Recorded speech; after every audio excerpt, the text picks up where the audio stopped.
মুম্বাইয়ের সমুদ্রের ধারে হঠাৎ একদিন ভেসে আসে একটি বিশাল পরিত্যক্ত জাহাজ, নাম সি বার্ড।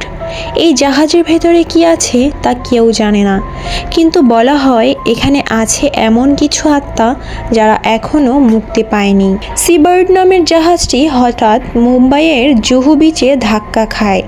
লোকজন ভয় পেয়ে যায়, কারণ এই জাহাজটির ইতিহাস ভয়ঙ্কর। বছর আগের সমুদ্রে রহস্যজনকভাবে সব ক্রু মারা গিয়েছিল।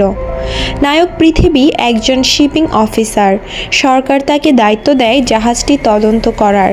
প্রথম থেকেই জাহাজের ভেতরে ঢুকে সে অদ্ভুত শব্দ, ছায়া আর আত্মার উপস্থিতি টের পায়।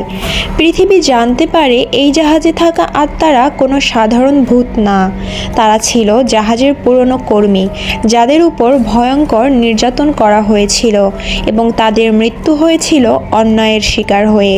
রাতে জাহাজের ভেতরে দরজা নিজে নিজে বন্ধ হয়, মানুষ ঝুলে থাকা লাশ দেখে, আর নায়কের সামনে ধীরে ধীরে প্রকাশ পায় এক ভয়াবহ সত্য। পৃথিবী আত্মাদের মুক্তি দিতে নিজের জীবন পর্যন্ত ঝুঁকিতে ফেলে। শেষে আত্মারা শান্তি পায়, কিন্তু প্রশ্ন থেকে যায়, সব আত্মা কি সত্যিই মুক্তি পেল, নাকি কিছু ভয় এখনও বেঁচে আছে? এই ভিডিওতে আমরা ব্যাখ্যা করেছি বলিউড হরর মুভি ভূত পার্ট 1 দ্য হন্টেড শিপ 2020।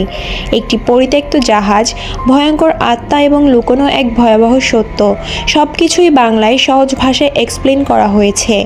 যদি আপনি হরর মুভি এক্সপ্লেনেশন পছন্দ করেন তাহলে ভিডিওটি অবশ্যই দেখুন এবং চ্যানেলটিকে সাবস্ক্রাইব করে আমাদের পাশেই থাকুন।